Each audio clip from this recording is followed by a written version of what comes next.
Straight ahead on 12 News, a famous fish That's the one thing I can remember, yes. that comes with a word of warning from local pet supply stores. Plus, word on a development breakthrough in Plymouth that affects the vacant Four Seasons strip mall. But first, a softball star's life taken too soon, and the remarkable way her teammates continue to honor her. It was one of the most inspiring things I've ever seen in my life. 12 News starts right now. Hello everyone, and thanks for joining us. A special softball tournament is being held at Wayzata High School this weekend to remember a life that was cut way too short. Lexi Kretsch was killed in a car accident last summer near Mankato. She was a pitcher for the Minnesota Vortex, which is an elite softball team in our area. Reporter Sonia Goins shows us how she's being honored. Teams from all across the state are participating in the Lexi Kretsch Summer Showdown. Lexi's mom, Jennifer, wants this tournament to be a celebration of Lexi's life. It's been really hard, tragic loss, but to be able to honor her in this way is absolutely amazing. She would love this. Lexi's friends and family called her Smiley. Her brightness continues to shine through family and friends she left behind. Smile for Lexi with smiley face, and then her name. As she got older, she realized that smiling just made every situation better. So she started to write "smile" on her glove. Lexi was considered one of the best softball pitchers in the state. Her coach says she had a bright future ahead of her. Talent's almost a light word for her, and maybe more than talent was her determination and heart. I mean, talent is okay, but heart and determination really make the difference. Lexi wore jersey number 2. Players in the tournament are wearing reminders of her. I just remember her always smiling back at me when catching. Katie Blanchard is a former teammate of Lexi. She's also playing in the tournament this weekend. I think it'll just be hard, just like knowing that, like with all like the signs and everything, and just looking down at my wrist and just knowing that she'll never play with us again.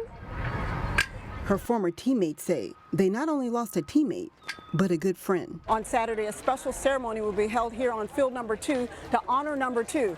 That's where Lexi's former teammates will retire her jersey. I want her to be remembered by her smile, her love of life, and her love of softball. In Plymouth, Sonia Goins, 12 News.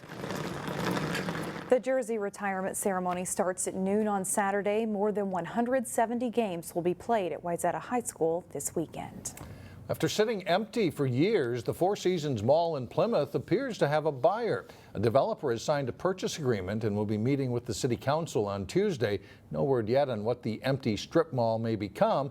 A neighborhood meeting is also planned in the near future. For the second weekend in a row, northbound Highway 100 will be closed between Crosstown Highway 62 and I-394. The northbound lanes will reopen by 5 a.m. Monday.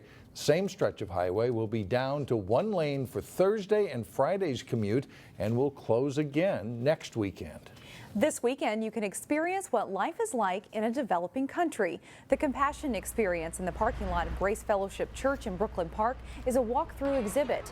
You will see what a child's life is like in poverty and then how the child's life changes through the Compassion program.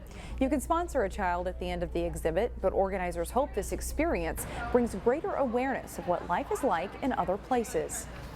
I just hope that people can get a better understanding for honestly how good we have it here. And you know, sometimes we're hot and we're sweaty and it's, you know, we're unhappy, but things are actually really good for us here. And you know, we have a home to go to at night and food to eat, and there's a lot of people that don't.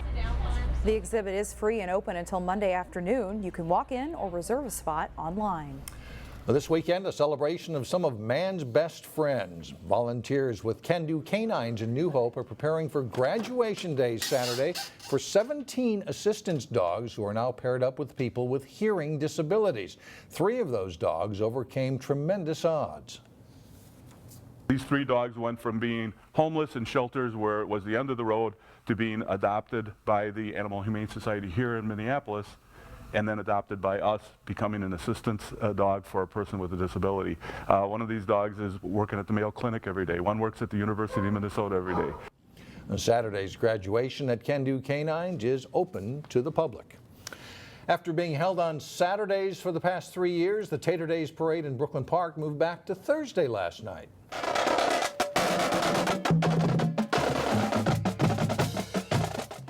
The weather was good and there were big crowds along the parade route. It kicked off a full weekend of events.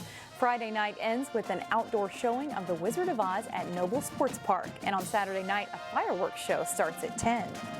And here are the winners in the Channel 12 Put Me on TV contest. We had dozens of people send in selfies taken along the parade route. These 3 were chosen at random and they will get prizes worth more than $50.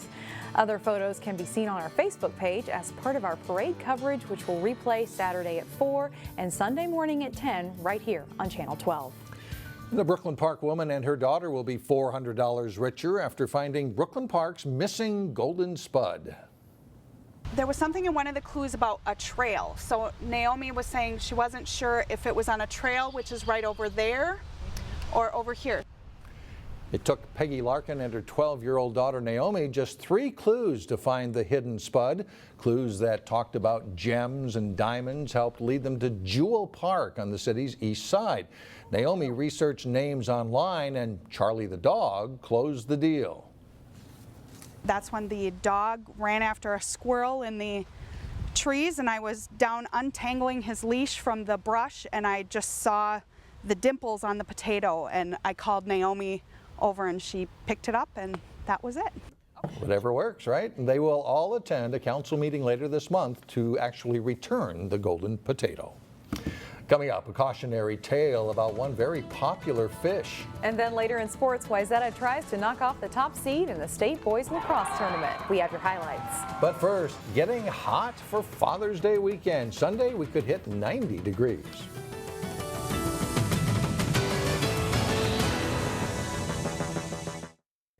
If you don't have your Father's Day shopping done yet, you might need to stop by a Maple Grove bakery for a special treat. Bakers at Great Harvest Bread in Maple Grove are making bacon cheddar beer bread for Father's Day. It's made with beer from Omni Brewing here in Maple Grove. One of the best-selling breads is the garlic cheddar bread, so owner Moon Sang thought, why not add bacon and beer? Fathers love beer, so alcohol and bacon and barbecue summer, so Minnesota, and I think it will be a good hit. Sounds like a perfect fit to me. The specialty loaves are only on sale Saturday and Sunday for Father's Day weekend, and they cost around $6. And Mike, those chunks of cheese in there, pretty good size. That'll be good. Yeah. Movies are designed to dazzle and entertain, but sometimes they can influence people to explore new hobbies. Yeah, that's the case with the movie opening this weekend. As Delane Cleveland reports, it'll introduce a new generation of people to a hobby that requires more preparation than many people may think.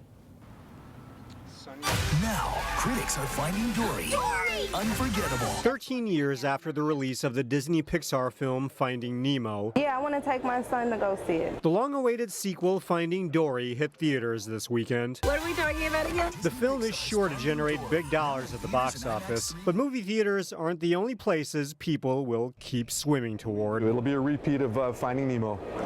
Kevin McMenemy from Aquatropics Aquarium Center in Crystal figured that out when Finding Nemo was released in 2003. You know, it generated a lot of interest, especially the young kids. They end up in this movie theater with mom and pa, and the next thing you know, they want to come home and have their own aquarium. It's what happens when you combine a good movie. So many people come in and they actually refer to a clownfish as Nemo. With lovable characters. Yep, I saw Finding Nemo a few times. That was one of my favorite movies. Just ask Treasure Cook of Crystal, who came in today to look for fish and ran into some familiar friends. Yeah, I was just looking at the Dory type fish over there. I was, because my fiance said, hey, look at Nemo, and I was like, well, look at Dory. And they're right next to each other, so it's really cute. They may look cute, however, experts say that saltwater tropical fish aren't the easiest to care for if you don't have experience. There's a little bit more involved. Maintaining water chemistry is a little bit more challenging. Overall, the environment itself is a little bit more difficult to maintain. Translation, don't go on any long vacations unless you have someone who can care for your saltwater fish while you're gone. fun. That's why he steers novices toward freshwater fish instead. If you need to go away for a week, you're going camping, whatever the case may be, your freshwater tank, simple, kick back, it's all good. It's a conversation Kevin expects to have multiple times in the coming weeks. Because truly, there's a lot of interest in the hobby regardless, but having the boost of a movie and animation, just the excitement, it's fun to bring people into the hobby. In Crystal, Blaine, Cleveland, 12 News. For the record, Nemo is a clownfish and Dory is a yellowtail blue tang. Aquatropics expects to get in a new shipment of those yellowtail blue tang fish next week. Well, coming up, escaping the heat to take in some local theater, see what's new in Weekend Showcase. But first, we have highlights from the state baseball tournament, including opening games for Maple Grove and Champlin Park. John Jacobson is in next. Maple Grove and Lakeville North appear to be pretty evenly matched coming into their state Class 4A baseball quarterfinal, and that proved to be the case in a marathon game on Thursday. The Crimson coming in the number 4 seed, Lakeville North number 5. Bottom of the second inning of this one, and Maple Grove's Jaden Roll with a ground ball down the line. He gets in for a leadoff double. Roll advances to third on a sacrifice. And with some aggressive base running here, he scores the first run of the game on the Max Marshall ground out. 1-0 Maple Grove. Still 1-0 Crimson in the 6th. Nick Gerard launching this towering fly ball, clearing the right field fence. It's a solo home run for Gerard, and that ties it up at 1-all. No more runs come home until the top of the 13th. Nick Spitt with a 2-out hit that scores Robert Frederick, and the Panthers take a 2-1 lead. The Crimson get runners on second and third in the bottom half of the inning, but Colin Denk strikes out Charlie Horton to end the game. Maple Grove falls in a 2-1 13-inning loss. In consolation play on Friday morning, Maple Grove bounced back to defeat Eden Prairie 5-3, and the Crimson are playing for 5th place. Thursday evening in the 4A quarterfinals, 3rd seed Champlin Park facing Blaine. The Rebels will strike early. Jeff Wayloggy driving the ball past third base, down the line and left. Riley Johnson scores to make it 2-0 Rebels in the first inning. Wayloggy hustles into second base with a double, and they are not done. Derek Smith lines out to the shortstop, but the throw to third, trying to double the runner up, gets away. Eric Pearson scampers in, he scores, and makes it 3-0 Champlin Park. Still in the first inning, Cole Albers with a soft liner up the middle for another hit. Wayloggy scores. The Rebels get 4 in the first, and they take control of this game. Blaine tries to get back in the 4th inning. Kevin Fanning slices one just fair down the right field line. Derek Herring comes in to score, and the Bengals pull within 4-1. The Rebels get 2 in their half of the 5th to help put it away. Smith's base hit here scores Pearson. Champlin Park downs Northwest suburban rival Blaine 6-2. In Class 3A, Benilde St. Margaret had a strong first game in the tournament with an 8-0 win over North Branch. Derek Dries knocked in 3 runs, while Jack Quaylen went 3 for 3 and scored 3 times. Red Knights are still playing in their semifinal game at this taping of 12 News. Well, that brings us to the Friday semifinals in 4A. Both Wayzata and Champlin Park were battling for spots in Monday night's championship game. And Wayzata beat Lakeville North in the first semifinal Friday in a dramatic fashion. Griffin Schneider with a 2-run walk-off homer beats the Panthers in 8 innings, 4-2 the final. Champlin Park's game just went final against Woodbury. The Rebels win 2-1. You can watch those semifinal games in their entirety. Watch the Wayzata Lakeville North game Saturday afternoon at 1, and catch Champlin Park Woodbury replaying at 7 o'clock Saturday evening. Wayzata and Champlin Park play for the state 4A championship Monday night at Target Field. The Wayzata boys lacrosse team had some losses early this season, but the Trojans gelled into a team that advanced to the state semifinals. They were ready for action against top seed Lakeville North. Wayzata's Alexander Solly scooping the ground ball and scoring, and Wayzata strikes first. Lakeville North, though, will establish control of this game. Max Johnson spins past the defender, bounces a shot in for the first of his 4 goals. Robbie Gale gets it to an open Calvin Dahl for the goal to make it 3-1. It's 4-1 Panthers after a quarter. Second quarter, Amar Bonter gets a fortunate bounce. His pass goes off the goalie and in. The Trojans trail 6-2 at this point. The Panthers make it look easy at times. Good passing, and Dahl scores. He nets 3 total, and the Panthers lead 8-3 at halftime. Wayzata hangs around in the second half. Riley Nelson sets up Dalton Seas to pull the Trojans within 11-6. That's Lakeville North moving into the final with a 13-6 win. The Super Sluggers are in the northwest suburbs this weekend. The 34th annual Dudley Budweiser Classic Men's Major Slow Pitch Softball Tournament gets underway Friday in Brooklyn Center. This is action from past tournaments. A number of Minnesota teams compete against national powers in one of the premier tournaments in the country. Centennial Park in Brooklyn Center is the main site for the tournament, which runs Friday night, all day Saturday, and then wraps up Sunday morning with championship action. Always a lot of fun over at Dudley. It looks like the weather will be pretty good, so that's good. That's not always the case. That'll be nice. All right, thanks, John. Still ahead, a show described as crazy, bizarre, but extremely intellectual. We will tell you more when we come back. Well, you may be familiar with West Side Story or Into the Woods, but there's a part of musical composer Stephen Sondheim you may not be so familiar with. A local theater company is taking on one of his lesser-known works. Neil Persley has more in today's Weekend Showcase. When you think of Stephen Sondheim, usually you think of well-done, successful musicals. But not all of Sondheim's collaborations were critically acclaimed. It debuted in 1964, and it has sort of the distinction of being one of the biggest flops in Broadway history. The play is Anyone Can Whistle, and it closed after only 9 performances. One of the early performances, I think it might have even been the very first one, the women's restroom caught on fire, and smoke filled the theater, and they had to evacuate everybody. The play seemed cursed from the beginning. I believe it was at the second performance when one of the dancers fell into the orchestra pit, landed on top of a saxophone player who promptly died of a heart attack. Since its disastrous opening, the play has gained a cult following, but is very seldom performed.